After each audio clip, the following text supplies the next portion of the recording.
बच्चों let's read the question. कह रहा है a quantity of 10 gram of acetic acid is dissolved in 100 gram of each of the following solvents in which solvent the mole fraction of solute is maximum assuming no any dissociation और association of acidic acid in the solvent. क्या है बच्चों, देखो solution बन रहा है। Okay, solution कैसे बनता है बच्चों? सॉल्यूशन के दो मेन कंपोनेंट होते हैं। ओके, एक तो होता है सोल्यूट जिसको घोलते हैं बच्चों, और जिसमें घोला जाता है उसको कहते हैं सोलवेंट। तो यहाँ पर सोल्यूट हमारे पास में क्या है, 10 ग्राम एसिटिक एसिड है और तीन अलग अलग सॉल्वेंट लिए हैं बच्चों। 100 ग्राम हमने, 100 ग्राम वाटर, 100 ग्राम इथेनॉल और 100 ग्राम बेंजीन। बताना है बच्चों इन तीनों में से किस सॉल्वेंट में आपका जो मोल फ्रैक्शन है इसका सोल्यूट का, एसिटिक एसिड का, वो सबसे ज़्यादा रहेगा।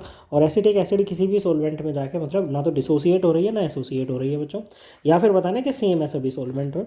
तो मोल फ्रैक्शन होता है कि सपोज करो आपके जो है पूरे सॉल्यूशन के number, total number of moles 1 है, तो उसमें से बच्चों आपके गिवन कंपोनेंट जैसे एसिटिक एसिड की बात हो रही है उसके मोल्स कितने होंगे बच्चों। तो अगर आपको जैसे यहाँ पर नंबर क्या निकालना है, मोल फ्रैक्शन निकालना है ना एसिटिक एसिड का, क्या निकालना है बच्चों? मोल फ्रैक्शन आपको निकालना है एसिटिक एसिड का। ओके, तो ये क्या होगा बच्चों, इसके किसके इक्वल होगा? ये होगा number of moles of acetic acid divided by number of moles of acetic acid plus number of moles of solvent. क्या होगा? Number of moles of solvent. तो आप किसी भी सोलवेंट में निकाल लो बच्चों, क्या कर लो, किसी भी सोलवेंट में निकाल लो। हर सोलवेंट में क्या होगा बच्चों कि आपके जो नंबर ऑफ मोल्स है ना एसिटिक एसिड के, तो सभी में सेम रहेंगे क्योंकि वो तो सभी में 10 ग्राम का है बच्चों। नंबर ऑफ मोल्स कैसे निकालते हैं? नंबर ऑफ मोल्स होता है given weight upon molar mass बच्चों। क्या होता है? Given weight upon molar mass.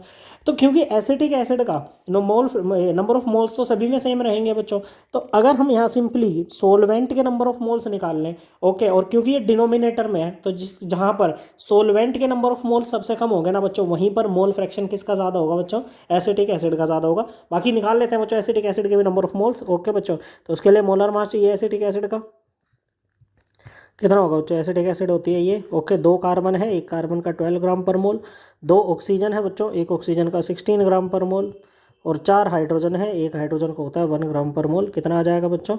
ये आ जाएगा आपका 60 ग्राम पर मोल। ओके, तो नंबर ऑफ मोल्स कितने आ जाएंगे एसिटिक एसिड के? ये आ जाएंगे बच्चों 10 ग्राम अपॉन 60 ग्राम पर मोल। ग्राम से ग्राम कैंसिल बच्चों, ये बनेगा आपका 10/60। ओके, मतलब 1/6, और ये आ जाएंगे आपके 0.17 मोल लगभग। ओके बच्चों, क्या आ जाएंगे? 0.17 मोल ये आ जाएंगे बच्चों। तो ये तो एसिटिक एसिड के हैं। वाटर, इथेनॉल और बेंजीन के भी निकालते हैं। अब इनमें सबसे कम जिसके नंबर ऑफ मोल्स आएंगे ना बच्चों, उसी सोलवेंट में एसिटिक एसिड का मोल फ्रैक्शन क्या रहेगा? सबसे ज़्यादा रहेगा बच्चों। ओके, तो करते हैं बच्चों। तो सबसे पहले निकालते हैं मोलर मास H2O का। कितना होगा? 2 हाइड्रोजन है, एक हाइड्रोजन का 1 ग्राम पर मोल, ऑक्सीजन का 16 ग्राम पर मोल, ये आ जाएगा 18 ग्राम पर मोल। ओके बच्चों, नंबर ऑफ मोल्स H2O के कितने हो जाएंगे? गिवन वेट कितना है? 100 ग्राम है। मोलर मास कितना है इसका बच्चों? 18 ग्राम पर मोल। ओके, तो इसको कैलकुलेट करेंगे 100/18, ये आ जाएंगे आपके 5.55 मोल। ओके बच्चों, क्या आ जाएंगे? 5.55 मोल आ जाएंगे मोलर मास। फिर दूसरा सोलवेंट आपका इथेनॉल। इथेनॉल होता है C2H5OH, 2 कार्बन है, एक कार्बन का 12 ग्राम पर मोल, 6 हाइड्रोजन है, एक हाइड्रोजन का 1 ग्राम पर मोल, और एक ऑक्सीजन है, ऑक्सीजन का होगा 16 ग्राम पर मोल। ये आ जाएगा आपको 46 ग्राम पर मोल।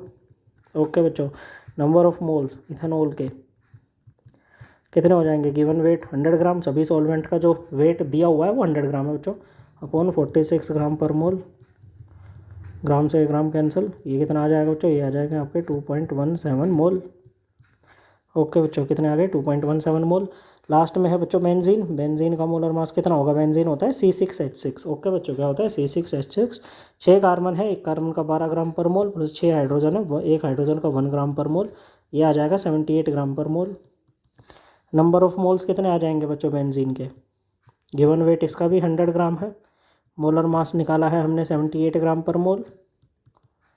ओके, तो ये आ जाएंगे आपके 1.28 मोल।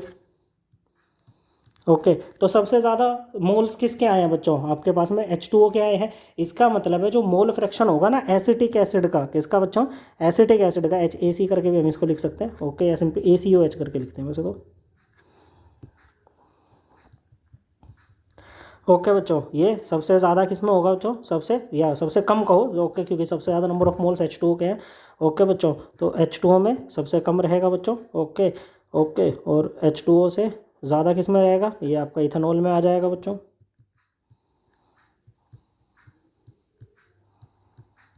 ओके, और सबसे ज़्यादा किस में होगा बच्चों? सबसे ज़्यादा होगा ये बेंजीन में। ओके, तो 10 ग्राम आपके पास में क्या है बच्चों? 10 ग्राम अगर आपके पास में एसिटिक एसिड है और उसको आप 3 अलग अलग सॉल्वेंट में डाल रहे हो बच्चों। ओके, 100 ग्राम वाटर में, 100 ग्राम इथेनॉल में और 100 ग्राम बेंजीन में, तो उसका मैक्सिमम मोल फ्रैक्शन, सबसे ज़्यादा मोल फ्रैक्शन बेंजीन में आएगा। सो करेक्ट आंसर है ऑप्शन सी। आई होप आपको ये एकदम क्लियर हो गया होगा। थैंक यू बच्चों।